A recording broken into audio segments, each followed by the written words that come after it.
Welcome to Safe Spaces, the podcast brought to you by Women's Health in Women's Hands Community Health Center.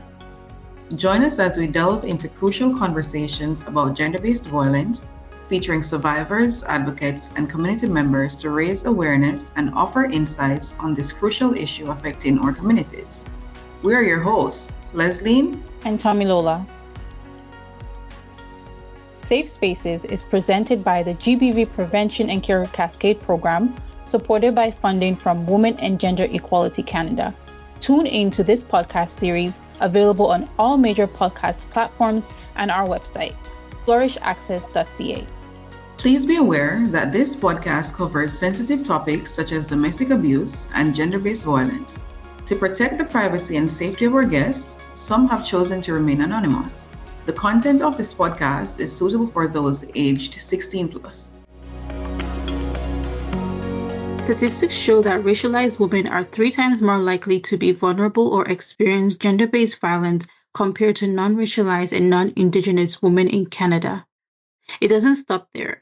Apart from their experience with gender-based violence, they are also more likely to come in contact with structural and systemic barriers, which makes it difficult for them to access timely and efficient health, community, and social services during their journey to be free from violence. According to researchers at the University of Toronto's Institute of Health Policy Management and Evaluation, gender inequalities, racism, and a lack of cultural and multi-language services within health and social care institutions as significant reasons for systematic barriers, as well as survivors, especially those who are new to the country, not being aware of available support services, anticipating stigma if they do access services, and fear of negative actions such as child removal or loss of financial support. Joining us today to talk about navigating systematic barriers to accessing services is Hania. Thank you for choosing to be part of this important conversation. Please introduce yourself to our listeners. Hi everyone, so my name is Hania. I'm currently studying DBT in Laurier starting September. I have a community development background and I have seen gender-based violence in the community a lot, and often women are not told that there is a lot of organizations there to help you and a lot of resources. So that is what I'm going to talk to you about today. Thank you so much for joining us today, Hania. Thank you. Thank you, Hania. So my first question to you today is, systematic barriers to accessing services for GBV can include a lack of awareness about available resources, societal stigma surrounding GBV, and inadequate funding for support services. As a survivor of GBV, what has been your experience accessing services, and were there any systematic barriers that you encountered? I think it would be where you're located. Sometimes location matters because in some places you're able to find the resources right away, like in Toronto. There's always many resources, neighborhood services that offer that. In Peel, it is hard to find because, first of all, it depends on how accessible the organization is and where you're living. So the most common place where people go for in Peel is the Peel Region building. That's also for social welfare, I think, and I also related to, I think, like these kind of needs for people in need of different necessities and stuff. And then on top of that is a family court in Brampton. So that's where you find the most lawyers and pro bono services there to help women. Thank you, Anya, for that information.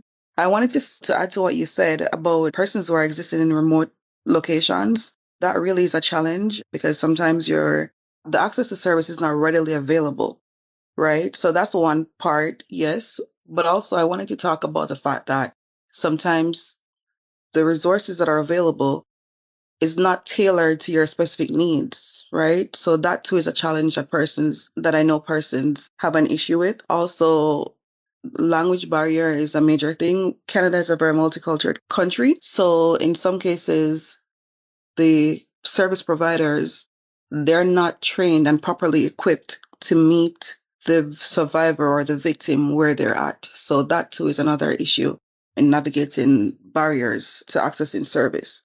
Gender-based violence can cause profound physical, emotional, and psychological trauma. Survivors benefit from trauma-informed care provided by professionals trained to understand the specific impacts, as I just stated, of violence and to respond sensitively to survivors' needs. Yeah, it is based on that because it depends on where you are. And also, even though in COVID there was an increase of gender-based violence because most ladies who were experiencing that they either couldn't have the internet access or they couldn't go because of COVID restrictions. So that is also something to be looked at as well when it comes to accessibility and navigating the systems, that not everyone has all the resources or the accessibility to it.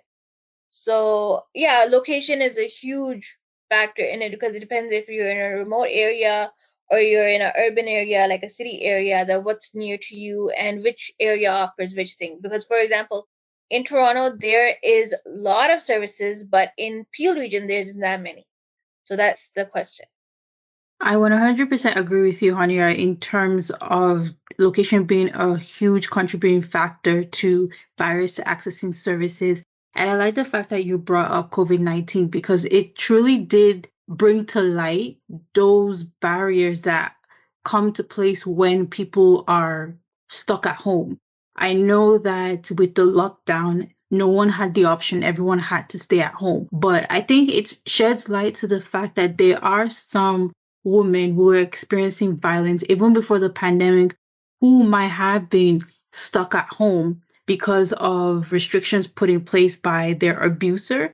And it just truly showed that, like Canada in general, the way they provide services and access, there needs to be a way of reaching folks who might not be able to leave their home, whether that is because we have a mandate that says everyone needs to be locked down, or maybe it's because of the violence that they're experiencing, or maybe it's because they live in a more remote area where it takes at least 1 to 2 hours of driving to come into the city center in order to access most of the services.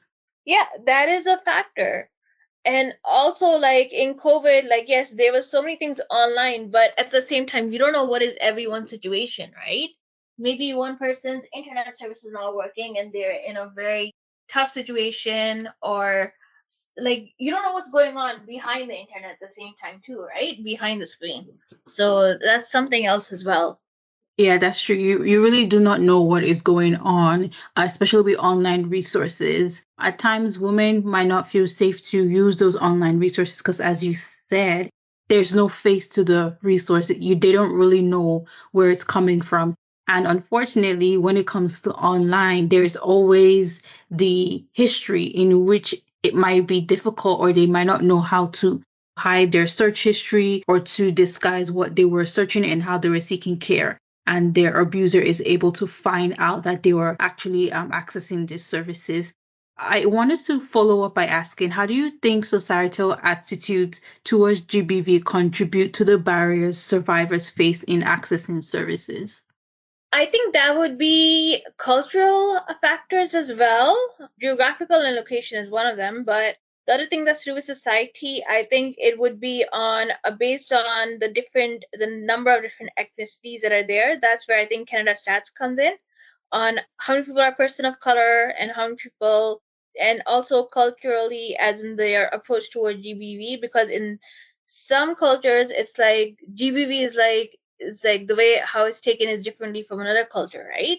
Although yes, it's still not a good sign, but it's like every culture or every norm approaches it differently.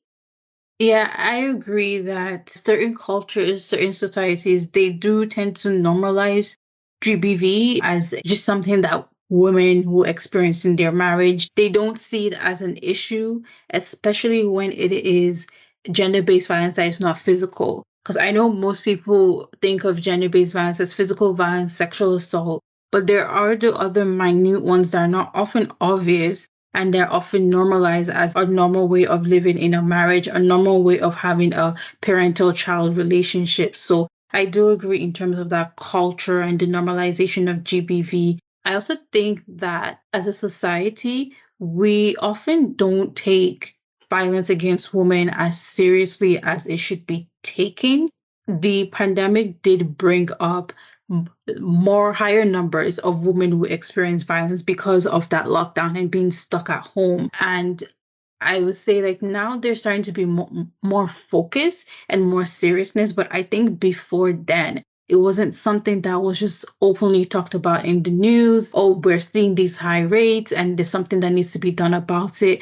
But now it's starting to change. I know that different ministries are providing more funding for organizations to not only prevent, but also address the needs of survivors. Like, for example, this program that we're doing is through funding by Gender Inequality Canada. I'm also starting to see now that the police are taking it more seriously. Recently, I saw a news clip in which in Ottawa, a woman died from domestic violence, and the police actually have now said her cause of death is by femicide, which I believe is the first time they're actually using that in Canada, which shows that they're starting to really take it seriously now because they're noticing that more and more women are experiencing it and are speaking up and are dying from violence against women. And also, I think another thing that plays a role is sometimes we don't notice it like indirectly. It's also the media too. It's like there's a lot of mainstream movies and stuff, but now it's directed more towards awareness. First, it's more like it's promoting to do gender-based violence too. If you look at action movies, right? So I think that also has a role to what influences gender-based violence is if you see something like that on TV, you will somehow integrate that. So I think that's also a factor in there as well. Yeah, that's very true in terms of the way media portrays it and does not make it serious. They almost at times make it as a joke, especially in comedy movies where you might see a woman being maybe not even physically, but emotionally abused or the way they're speaking down to her. And they just portray it in a joking manner and not seriously. That does contribute to societal attitudes towards GBV and how it contributes to barriers for survivors accessing services, as well as the blaming or shaming of survivors. That also contributes to barriers to accessing services because it can deter survivors from seeking help and make it difficult for them to access the necessary support services that they need. If they feel like they will speak out and they'll be blamed for the situation, they're less likely to speak out and actually go and seek help. It's also a reason why survivors might prefer to access services outside of their community. We talked about how cultural attitudes play a big role. So they might choose to go away from their community to access services and seek help because they're afraid that if they access services within their community, someone from maybe a family friend, a family member might find out, and they have that fear of their story being shared without consent. So, firstly, I wanted to say social media too is a big thing because now I'm on social media. I'm seeing where people are posting a lot of videos of, women being abused, whether it is like verbally or physical abuse and stuff like that. So social media too, just like how you and Anya made mention of the movies and the media, that puts out these things and whatever. Social media too is playing such a huge role in normalizing GBV and making it seem, like a prank. These pranks, I find them so irritating, mostly to be honest, because you know how they would say like in some like songs are influential, right? So Mm-hmm. music is Yes. influential. So in the same way how you would say that music is influential and music is a non-visual, right? When you see things happening, then more than likely you're gonna, because social media and social influencers, they're there and they're influencers for a reason, right? So Mm-hmm. they're influencing some behaviors, right? So there's something that you're going to take away from one of those videos that you see. And I'm seeing a lot of pranking situations where women are being hurt. And I don't find it funny, quite frankly, because that is, in fact, somebody else's reality, right? So I really wanted to put that in. So I'm I sorry, you can just. agree. I agree. Because not every prank is meant to be funny. Like sometimes there's like you could be doing something that's like really, really harmful, but you don't notice it and you're calling it a prank. So you have to differentiate what is a prank and what is not a prank, right? Or Yeah. are you just Yeah. saying a prank as an excuse just to hurt someone? Yeah, that's the reality of it. It's not funny at all. And I think more of even the social media influencers, maybe we need to start putting the advocates in those spaces where, they can help even some of those same people to spread the awareness about GBV and its impact and help them to understand that putting out content like this, is really counterproductive to the greater initiative, which is trying to dismantle, societal norms, especially as it surrounds gender-based violence. So that's something that, I think really is affecting us as a society. Yes, I most 100% agree with influencers having an impact in that societal attitudes towards gender-based violence and making it a joke, really, rather than the seriousness that it is. I agree. I actually have an example on that. So my own cousin back home, he does videos on pranking people, but reason why I disagree with that content is because it's nothing good. I mean, yes, you have it filmed, you have scripted and everything, but it's not benefiting anyone. Except for the point is other person is getting hurt or getting shocked. It affects their mental health. It affects their levels of anxiety. So I agree with that. My next question to you, Hania, is in your experience, what strategies have been effective in overcoming systematic barriers to accessing services for gender-based violence? I would say it starts from where you're coming from. So you have to make the first move and you have to give yourself time. So having your own time to go and speak to someone who's in the legal system is a lot of effort because I know it takes a bit of courage to start there. Not everyone can go right away and talk, depends on your situation. So that is a factor. And another factor would be make sure you have the education because unless you don't have the education, you can't get around. So you have to make sure, even if you're in gender based violence or even prior to that, no matter what your situation is, keep continuing to study, keep continuing to go in whichever fields, like, do as many certifications as you need because you never know when you could be without a job and you could be with a job. And with the inflation, I think securing a job at this time is crucial for women because you never know what's going to happen. That's true. So you see how Women's Health like has a map Hmm. with different pinpoints that shows you like you're able to access services here, here, here, and there. I believe that in each community we should have something like that, whether dropped in the mail, some newsletter. It should be very accessible via the internet. As Tamalola said earlier, sometimes in most cases, when you have an abusive partner, that abusive partner has no limit. So your phone is not going to be where that partner draws a line. So maybe that partner would be accessing your phone and seeing that, okay, you're researching this and you're planning your escape route. So I believe that like in communities, we're able to like, how every minute you get a newspaper from Shoppers or No Frills or whatnot. I believe that we need to start including newsletters highlighting the issue of gender-based violence and providing like different the maps and where you're able to access services. That's something that I think could be implemented to help to navigate some of the barriers. As well, I believe that educating the people through community groups, different sessions, I believe that if we're going to at all be able to build awareness around accessing services, we need to have more projects that increase funding for support services, right? We need to invest in healthcare workers and social workers who are multicultural, who are trained in specified fields and with specific situations to ensure that Tamala likes to say that, it's not like a cookie cutter situation. That's her term that she likes to use. So everybody that comes through the door, they don't have the same situation. Everybody's not being hit. Everybody's not being psychologically abused. So if you ensure that the people are well rounded in their training, right, then that too is a way that we're able to navigate some of the systematic barriers and help to support survivors of GBV in getting the help that they need. Yep, I agree. That is important. Yeah, you need these things to be in place because you never know, like, how accessible is the phone towards you if you're in the situation, or whether, let's say, you're on vacation and then something happens, and then, or let's say, like, it depends on your situation on where you are. That is correct. And speaking of service providers, Hania, how important is it for service providers and community organizations to address and overcome the systemic barriers in order to effectively support survivors of GBV?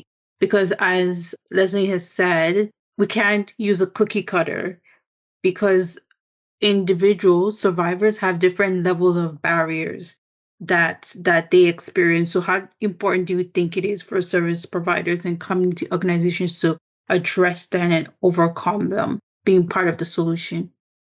I think it is important because you have to see this as a community, right? especially in, I think, where it's people of color, there's a lot more gender-based violence than there's in other communities. And from a South Asian perspective, I can talk about that because I've been in there, so I know. So it's like as long as you have community partnerships, like and all these messages going out, let's say maybe not all of them in person, maybe just even if it's online, but even if you see the flyer, you know who to reach to when you're in that situation. So that's the thing.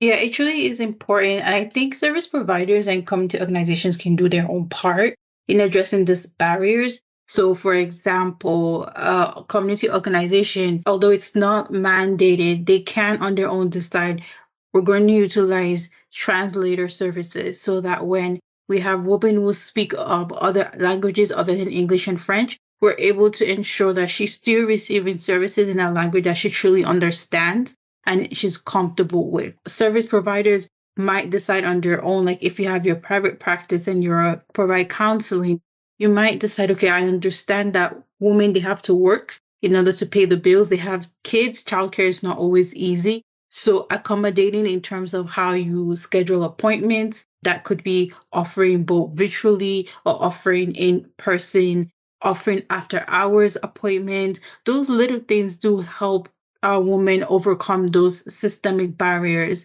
that make it difficult for them to access support resources that they need in order to heal and recover from their experiences.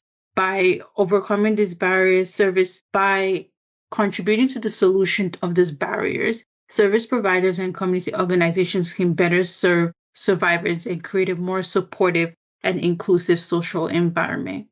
Yep, I agree because that is important. And also, language barrier can also sometimes be the reason why women aren't able to reach out because it depends on how well they know English or do they need someone to translate it in there too. That also matters. I wanted to say that in these resource centers, I think something that they could do as well is to, when people come in with issues that they're not able to address, I think what they can do is they can use that information to expand their services, to report back to the policymakers to see, how they're able to, whether it is that they're able to like do alternate like referrals or, because I do realize too that sometimes when you go in, let's say a French speaking person goes into a center and if there's nobody there that speaks French, they would maybe try to just help them however way they can, right? Because what I've noticed too is that you have like a lot of resource centers that possibly don't have people who are bilingual. It's something that's hard to find. I don't know why this kid is doing that. Yeah, it's the language barrier sometimes that comes in there. Like, because often, like, if you see the senior population and the way how they deal sometimes with even, let's say, senior abuse, they don't know who to go to because of the language. That can be a problem sometimes too. It's like, we need different translators in there. We need different, like in GBV is overall for a unit. It's not just like counselors and caseworker and mental health and all this. I think we need more than that in the unit for just GBV itself. Yes, we have resources, we have workshops, but translator would be great. Maybe having a separate administrative assistant, maybe having volunteers. Like you need to fill it up exactly like how you would do for an organization, but you need to do it for a unit. Yeah, that's correct. It's very important that resource centers do have those little pieces that might not seem like they're making a dent in the solution, but those little pieces, they really do.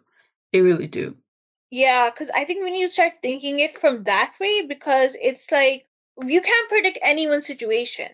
Like with me when I was growing up, the thing is when it came to GBV is that when I was supposed to be, this happened to me about 10 years ago now. Now I'm like at a 10 times better place than where I was before. When it came to me going to Humber College at that time, so my relatives had a problem with me because I'm sitting in Canada, I'm not sitting back home. So that became kind of an issue, and that eventually caused a lot of problems and stuff. And now, even though I'm still more educated than the rest of the ones that were saying that at the time, it's like no, GBV still occurs because like no, why? The question is why are you more educated than the other person right next to you? And then the question is like I told you, right? My cousin who does videos on pranks, I found that offensive as well because I'm like, what is he promoting? Like, I do videos myself too, but I don't have any harmful content in there. The way how he's doing that, I felt like he was trying to promote GBV, because there was so much comparison between me and my cousin that I felt like, no, this is becoming a serious situation. So I can relate to that on that way. Thank you so much for that, Anya. Racialized survivors need access to support services that understand their culture and are aware of trauma experiences. These services are important for lessening the health, emotional, and financial impacts of gender based violence. Today, we discussed the difficulties survivors experience when they try to access support services and the strategies that can be utilized to overcome them. For systematic barriers to be eliminated, intersectional lens and trauma informed frameworks need to be incorporated into policies that guide service access and training of service providers, and funding for GBV prevention and support programs need to be prioritized. Thank you, Hania, for joining us. This episode concludes our Safe Spaces podcast, and we want to say a big thank you to all our guests and listeners. Visit our website, flourishaccess.ca, to access various resources and information developed to support and empower racialized women who have been impacted by gender based violence of any form. Until next time, stay blessed, and we hope you find your safe space.